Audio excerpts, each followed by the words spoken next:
What do you say, baseball fans? Rye Bread talking baseball, episode 27. We won one! Rays come up big last night at the Angels. Had control of that game from the start. Shane McClanahan and Patino like we had hoped. Nasty 1-2 punch. They operate kind of as one starter, but that's the Rays' number 2 starter behind Glasnow. And they could even switch that up. Have Patino go first, switch the lineup, and then have Shane come in after.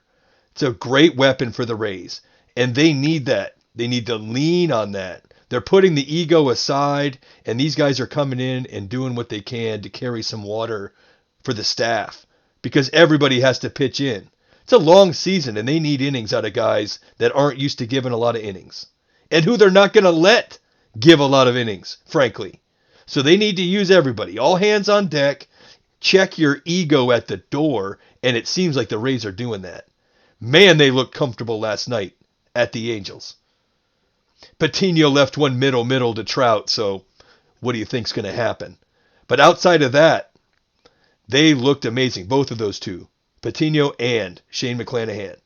Luis Patino of the Blake Snell trade. I was enjoying the hell out of that game last night, and I couldn't switch around as much as I wanted to because the MLB TV interface was acting up, let's say. And I wanted to get out more often to check out the Mariners and the Orioles.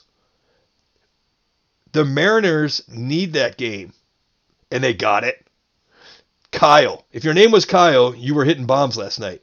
Kyle Seager hits a 2-run bomb.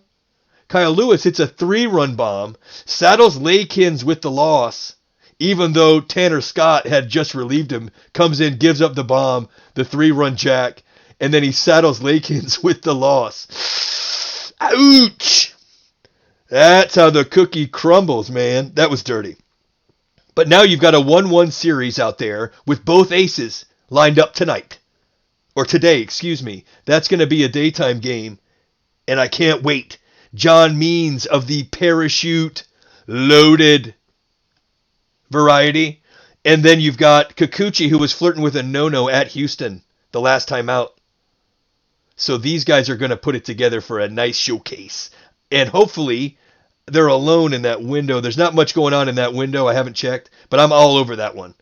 It's just become so hard to maneuver through the games on MLB TV. It just gets loaded and blocked, and I've got it wired into high-speed internet, and it's still giving me some issues. I'm really disappointed with how you can't watch multiple games quickly. But let's enjoy the good parts. A's, Jays. Jays are tough. A's have won 2 of these 4-game set already. The Blue Jays need a win tonight if they want to salvage a split.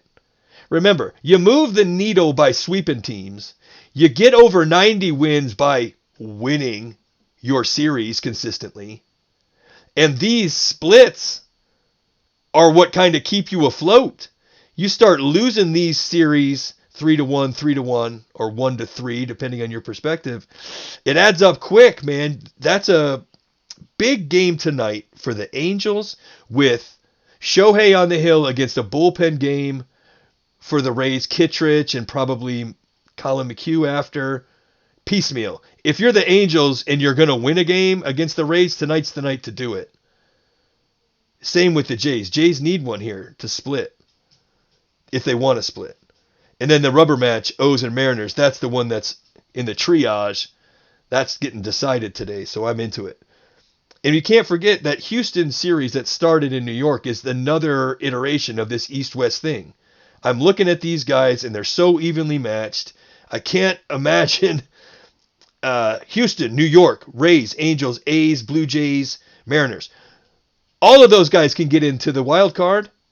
So it just intensified last night when Bregman threw my bet up the first baseline with the bases loaded. It's been a series of bad beats.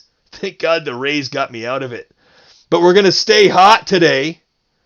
Hopefully. I got Boston minus 1.5. And you get a plus 10 price. Plus 110. So I think Boston can win that game by multiple runs. Even though Casey Mize is on the hill. The scoreboard operator, they got that manual scoreboard. I wonder if Christian still does that. I'm sure he's in the trainer's room. They were lighting up that scoreboard at Fenway last night. And I expect more of the same today. That one's going to be ugly, I think, for the Tigers. So Boston as an underdog, I think that's a no-brainer. And then Cleveland at Kansas City, it's Beeves at Singer. Singer had that rough outing that hurt us. But he's a good pitcher. I don't see a lot of runs. I went under 7. Beeves and Singer. I was flirting with just taking Cleveland, but I think this under is safer. I've got Cleveland at Kansas City under 7. Let's hope it doesn't go extras. But that capped off last night, getting a win with the Rays, capped off that just roller coaster of bad beats that we were on. But it's been fun. Remember, don't bet anything that you're not afraid to lose. View it as entertainment. You go to the movie theater, you buy the ticket, some popcorn. That is the same way you should view your bet. Don't bet anything that you need. Illustrated very clearly by this last week. I don't think my strategies were that unsound, at least not in all of them. You would expect to get at least 1 or 2 of those, but I didn't. So just bet what you're comfortable losing. Make sure it's just for entertainment. We're doing $5 at a time. I'm done with the 10s. Bad luck on the 10s. So we're going 5 at a time here. Take it easy on the betting. I haven't done anything PSA related to that. It's dangerous if you start betting a lot. Don't bet anything you don't want to lose. And stay with me on this. We're not going to do one every day. We're not going to do it every day. But stay with the gambling and be careful about it. You got Brubaker and Darvish tonight. That was a tricky one. The under on this is just remarkably low. It was 6.5, I think, the last time I saw it. You don't see unders get under 7 very often. But Brubaker's good. We've been watching Brubaker. You just can't take the Pirates at all. Their offense is so woefully inept. And Darvish, I'm done bad-mouthing Darvish. I wasn't bad-mouthing. I was just saying that I had a bad feeling about that last start he had. I'm not doing that again. I expect a low number in this game, but I'm not touching anything with the Pirates involved. Who knows what's going to go on with them. The Giants have an interesting number tonight against the Rockies, but it's John Gray for the Rockies. I'm just staying away. There's no reason to put yourself in that position. And then the Dodgers, I got this from John Morrissey. The Dodgers are 4-12 in their last 16 games. I didn't expect that kind of run would happen for them at any point during the season because they're so tough. They got that rough news on May, but they still have plenty in the tank. 4 of their last 16 is a run that I do not expect the Dodgers to continue.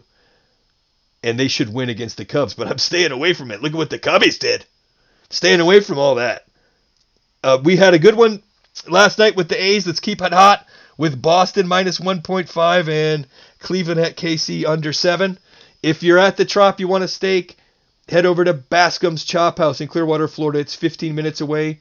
Best steak in the city, best wine list in the city. You will not be disappointed. Get at me on Twitter at RyeBread0844. We'll see you again tomorrow. We're going to do 162.